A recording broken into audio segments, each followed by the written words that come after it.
Welcome, everyone. My name is Phil DeVol. I've been with Process for 20-some years now and have the pleasure of having worked on bridges and getting ahead and watching it grow across the country and into other countries as well.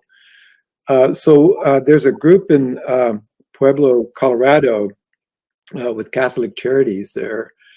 And they are doing such exciting work, and we want you to be able to hear what they're doing and to get an idea of how they do it and to learn from them. And every community is different, but we can all learn from each other. We're a great learning community. So I'm going to start by introducing Lindsay Reeves, and she is the Director of Early Childhood Development there.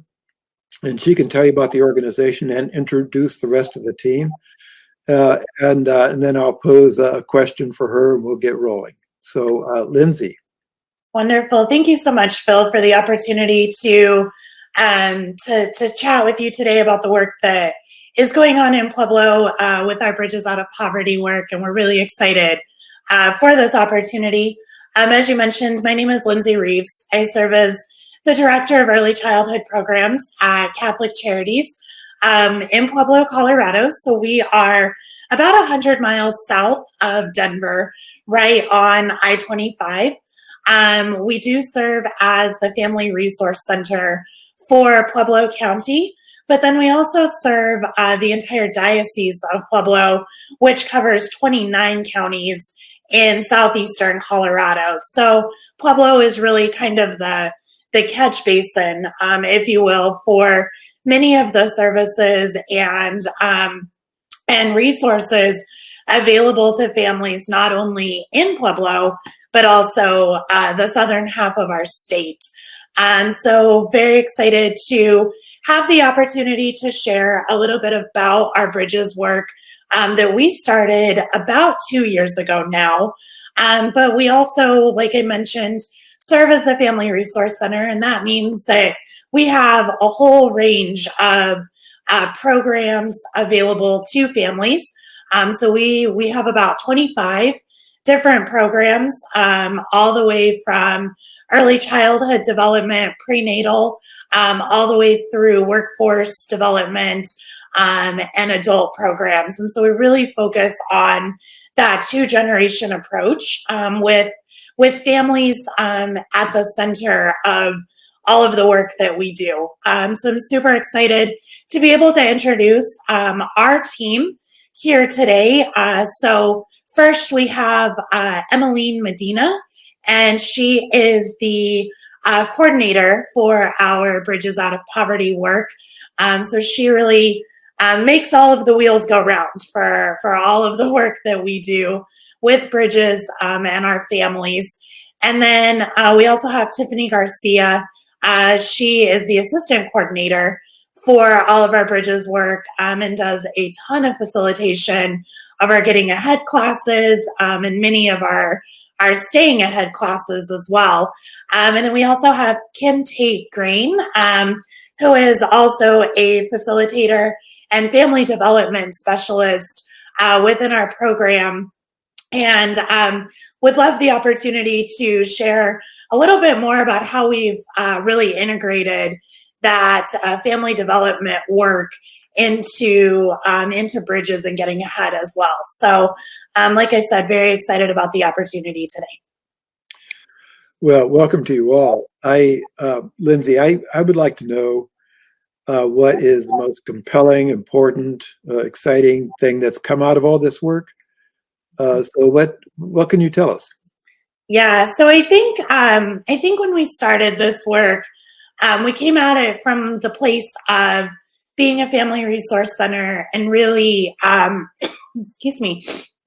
really wanting to have something that could focus on that two-generation approach. And I think that through our work with Bridges, we have we've come to see more than we could have ever imagined, and the empowerment I think that we see in each one of the families that we have the opportunity to work with on a daily basis. The way that they come into our Getting Ahead classes, maybe a little bit shy, maybe, not totally comfortable.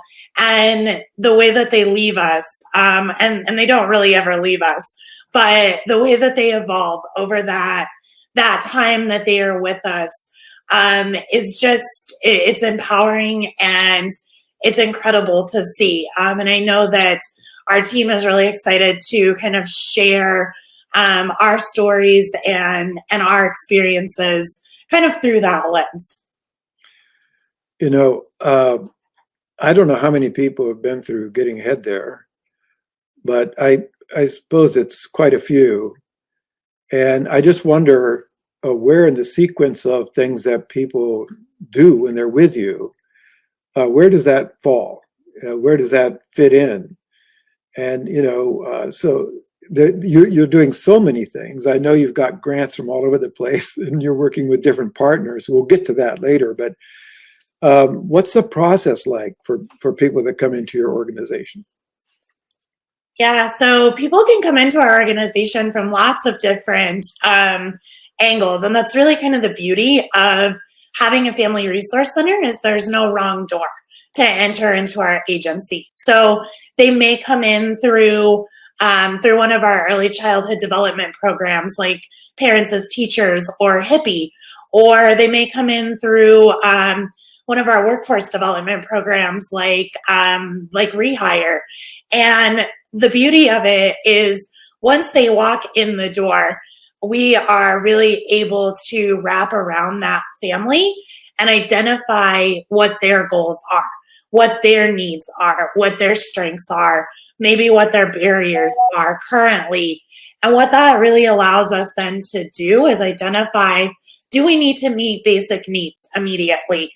Things like food and shelter and clothing and those very, very basic needs resources that we know families can't grow and develop without meeting those basic needs. So we're able to meet those kind of right off the bat.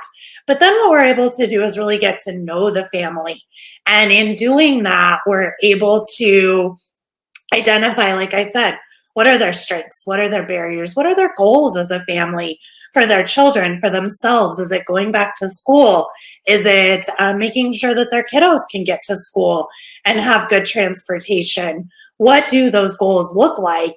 And then through that, we're able to really kind of tailor their approach or their pathway within our agency and within our programs. And Bridges becomes a part of that work really from the very beginning. So if they are identified as being a part of one of the populations that we're able to serve through our current Getting Ahead classes, then we are looking at making that referral and getting them enrolled immediately. We're constantly right now looking at avenues that we can expand the populations that we're able to enroll.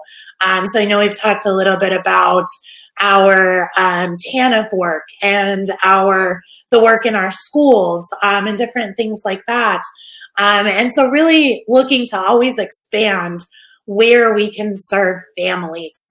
And then through Getting Ahead, as we all know, they get this big kind of their aha moment, and they're really excited, and they have all of that momentum.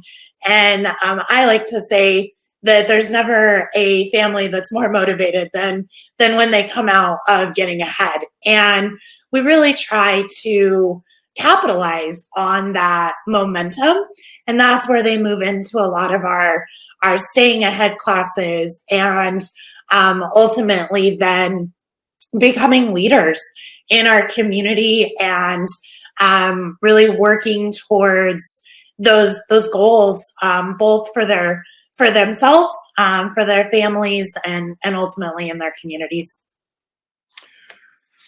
Wow. So is it Tiffany that does the facilitating? Tiffany and Kim do the Getting Ahead facilitating. Okay. They have some fantastic stories from our Getting Ahead classes. So tell us a little bit how it works. I mean, it sounds like people are coming in from different areas. You guys do so much work in so many different, problems that people face. They end up coming to getting ahead. They must come from different kind of doorways to get in there. So what's it like when you run groups like that? What are your groups like? Do you have any men in the groups? Do you have women in the group? Do you have, tell us a little bit about the groups that you're running. So some of the groups that I first were involved with was we started in the school system in the 2 elementary schools. And so then we had the parents of those children that were in the elementary school. So we had partnered with the principals of each of those schools. A lower income school, they're targeted for that they're on special programs that because they're in the targeted areas. So we were able to go in and start within those 2 schools in person back then. And we even at one of our schools had a gentleman, and he was Spanish speaking also. We did like a half bilingual class, and we had a translator in there, and they didn't want to have their own class because we didn't have enough for their own class. But they wanted to be in the class, and that person has been with us for 2 years almost now, right? I mean, he's went through all those classes. So we really have enjoyed that, and went through the getting ahead was what we offered was this is the class that we can teach you, about poverty, how to get ahead.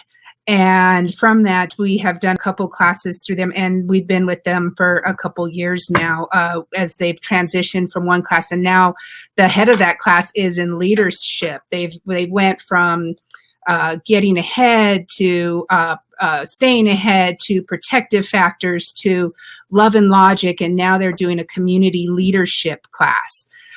So it is, and then now those people, Lindsay's teaching that class, and their ideas are so like, what I've learned now is I start to record them in the beginning.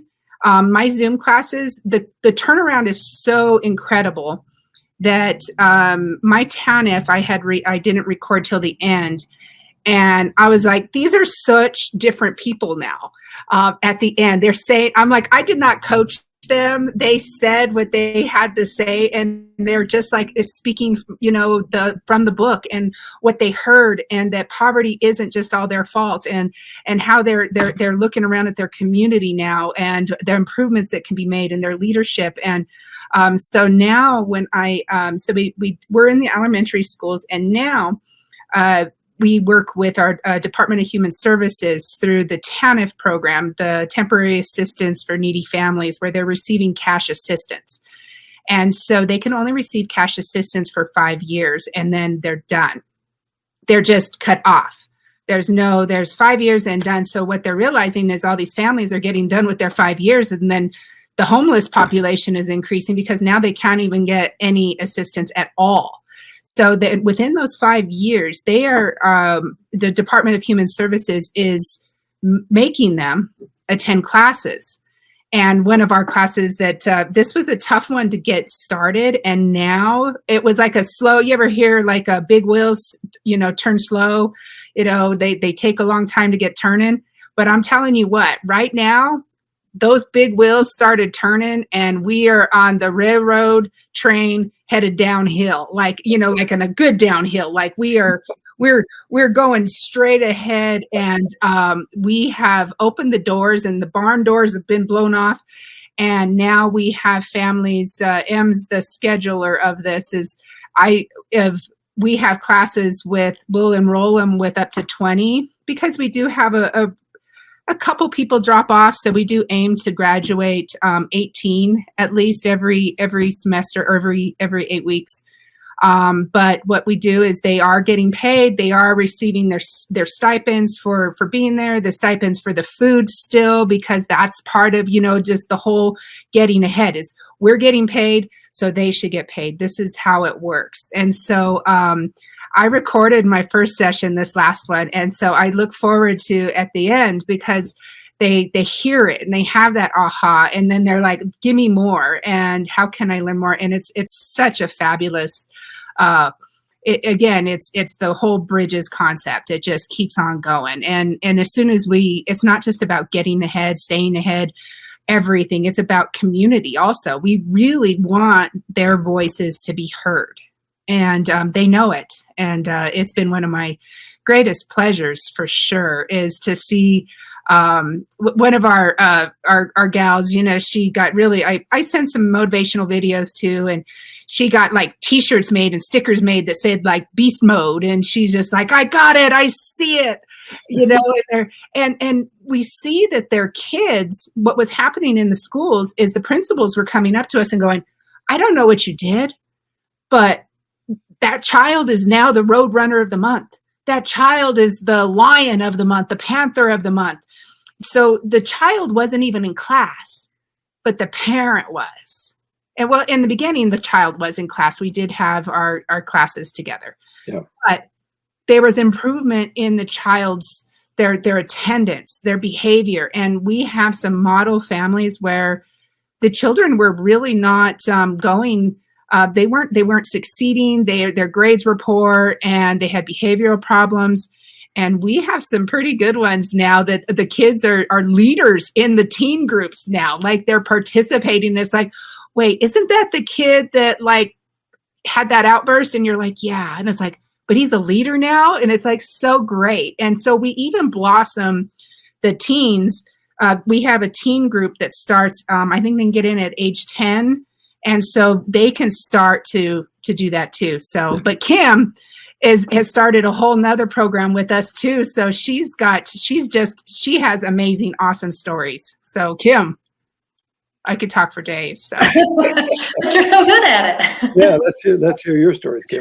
So I started out with the staying ahead, like I mentioned, money management, and then I facilitated some of the DHS TANF classes, and then just recently got to participate with what's called the HEAL grant, which is the acronym for Help, Empower, Achieve, and Lead. So we're in partnership with the YWCA, Health Solutions, the Child Advocacy Center, and the Sheriff's Office Victim Advocacy Center. So there's 5 of us that all are in partnership to serve families primarily in domestic violence situations. So now I actually office at the YWCA and get my referrals from our partnering agencies. We're doing our first class now. We'll have our 7th class tonight. We take a break off for spring break. So I actually have a gentleman in my class as well.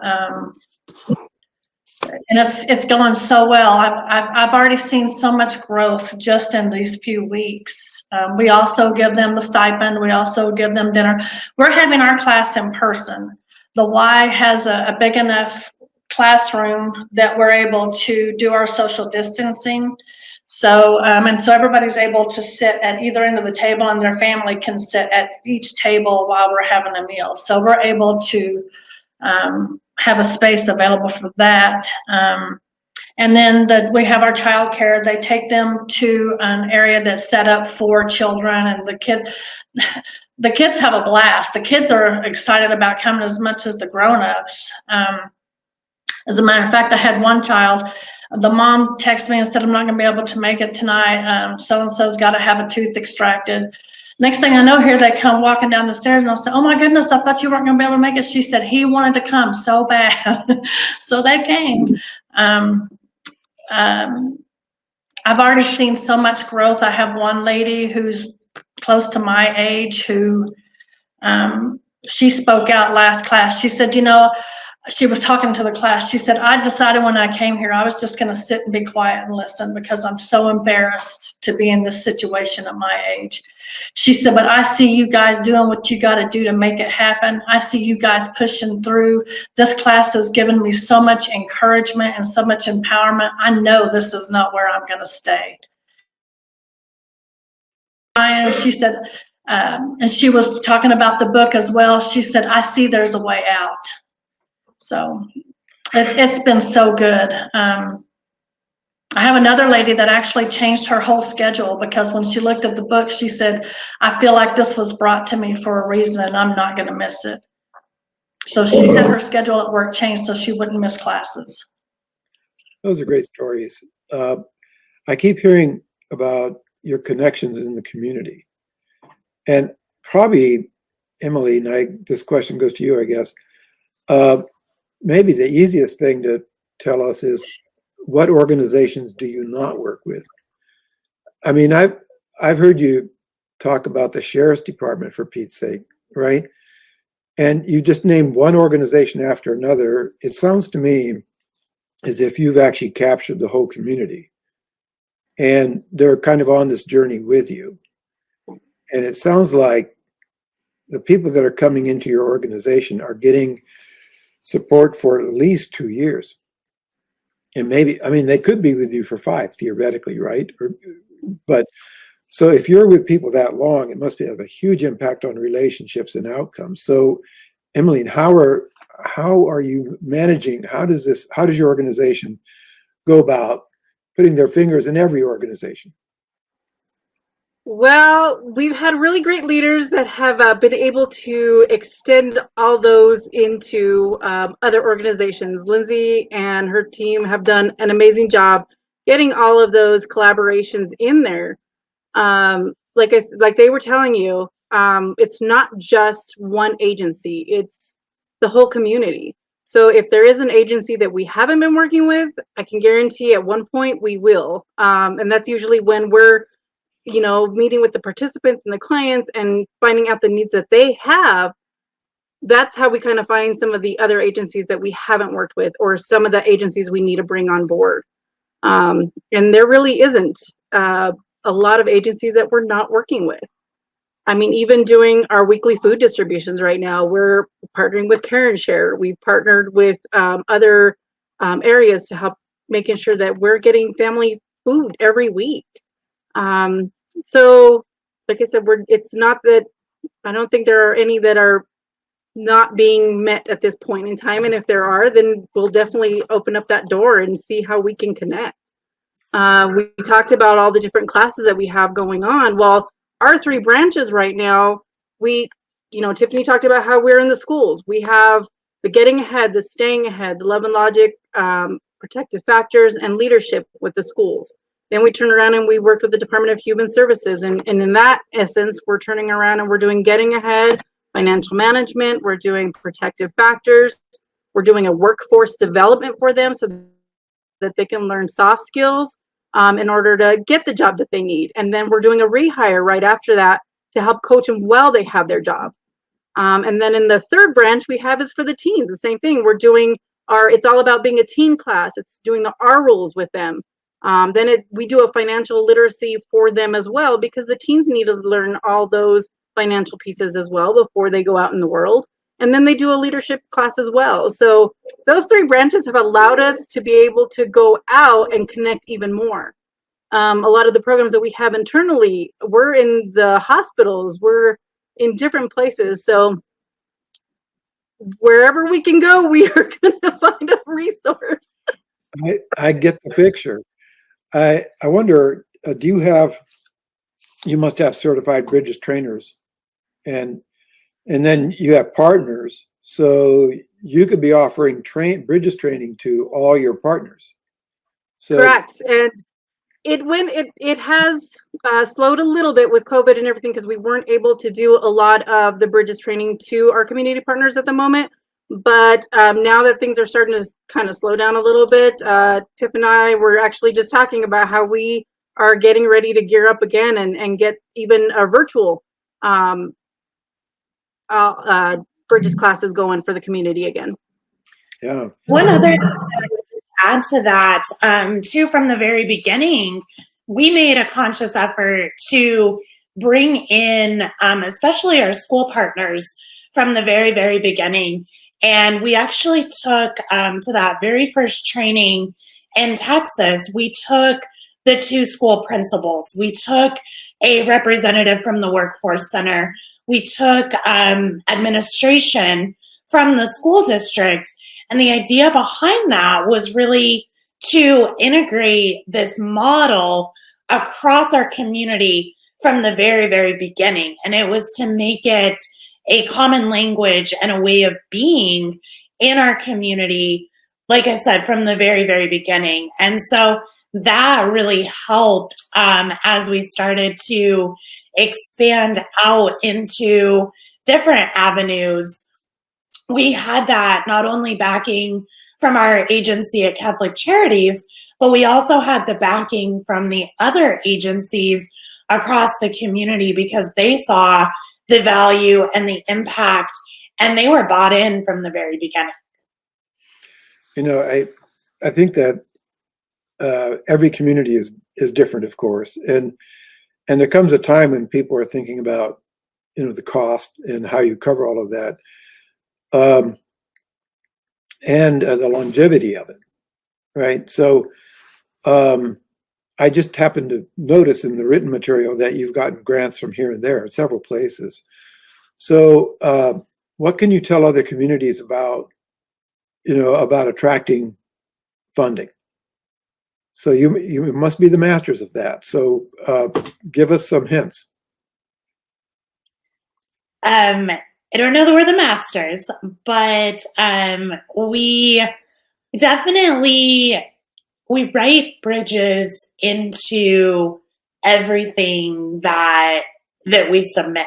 And so for us, it truly is the family strengthening piece of the work that we do as an agency. And so I would say right now, kind of in the landscape of the funding world, anytime that you can really highlight that you are working directly alongside the people that you're serving. And so it's that nothing for us without us type of a model is what we really push. And when we can show that that we are engaging and working alongside the investigators and really building those skills, it's been something that's been really attractive to funders.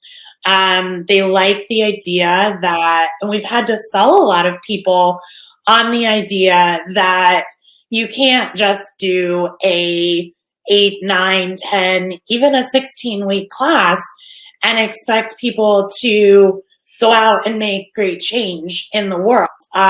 So we've really sold it as a model and as a way of being in our community.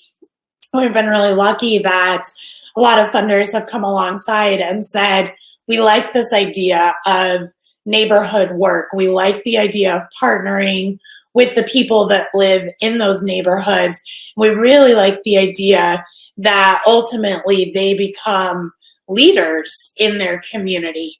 And so through that process, it's really given us kind of that funding and that footing to be able to continue to expand and grow. And now I would say that we have so many of those success stories, and we're able to show when we walked into TANF at DHS and said, you know, we've got a program that can, you know, that has the research behind it to get people 30% of people or more into jobs, that those stats are unheard of in programming. And so that becomes incredibly attractive. And then when we could show that not only does the research show that, but our local program shows those numbers or better, that becomes even more attractive. And so really just getting those quick few wins, being really good documenters of the successes and the things that have worked for us and our community, and then not being afraid to share that. You know, shout it from the rooftops. It's great work.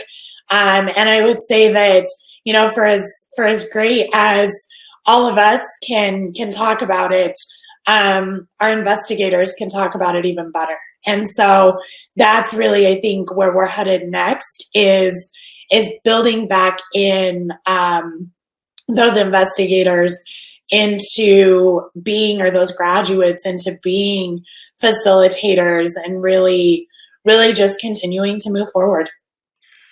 I think it's really important to have the outcomes.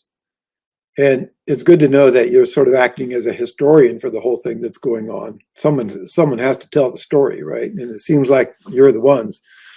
So the community has the storytelling, you're collecting the data, you're able to show that to the people that want to see the ROI and all those important kind of things. And then you have the getting ahead graduates that can tell the stories too. Have you had occasions where the getting ahead graduates can participate in changing policies?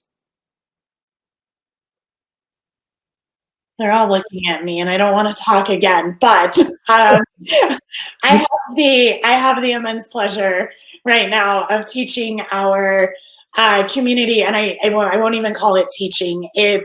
I get to hang out every week with 12 of the most amazing change agents that I think Pueblo has seen in a very, very long time. And they are all getting ahead graduates. And we've called it the Community of Solutions class. And it's their fourth and final class with us. And through this 16 weeks, they are developing action plans for the things that they want to see change in our community.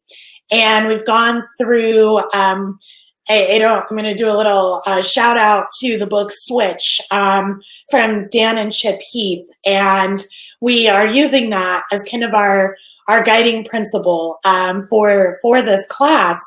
And it's really focused on 3 parts. It's focused on the rider, the elephant, and then the path. So internally, what can we do? And it follows the Bridges model very, very closely, because it talks about individually, what can each of us do? The elephant really being the agency or the family, and then the path really being the environment or the community. And what levers do we have to pull on each of those to make change happen? And so we're about halfway through this class right now. And I am so excited to, at the end of the 16 weeks, to be able to share whatever product comes out of this. And I say that because right now we don't know what that product is actually going to look like. I don't know if it's going to be a video. I don't know if it's going to be a presentation in front of City Council. I don't know, because this group is the one that is developing and designing what change they want to see in their community. We've seen things like homelessness and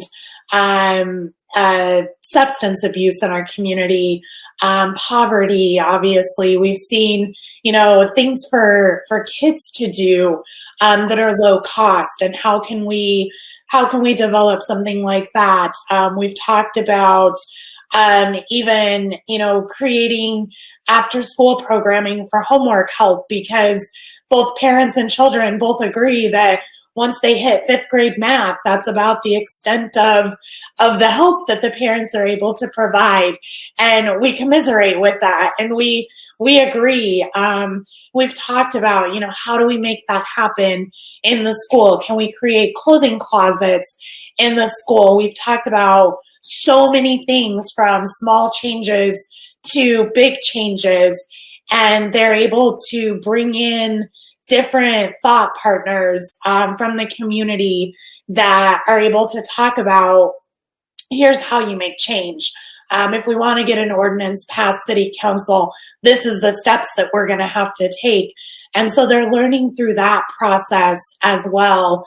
And I just think that it's our first Community of Solutions class. And so I am so excited to see kind of what comes out of this. But yes, they will absolutely make change in this community. Well, that sounds really exciting. I can see the day that, I'm sure that already city council members and the like, and mayors and whatnot, and county commissioners are learning about this and becoming engaged. And then if the relationships build between them and the getting ahead investigators or graduates, that's a pretty powerful mix there, and real possibilities could come out of there. Yeah, I have to admit, it really got to me when you talked about fifth graders doing math. I mean, my granddaughter is calculating the volume of a cylinder, and I'm going, what? So it sounds like you guys are doing wonderful work there. Is there anything else you need to tell us, or you want the world to know so that they can come to your door and say, hey, tell us more? Because that's what's going to happen now. I think you're saying to people, hey, we're ready to kind of share our success with you. And I think that people will be coming to you. So what have we missed? Is there anything else that the community out there needs to know?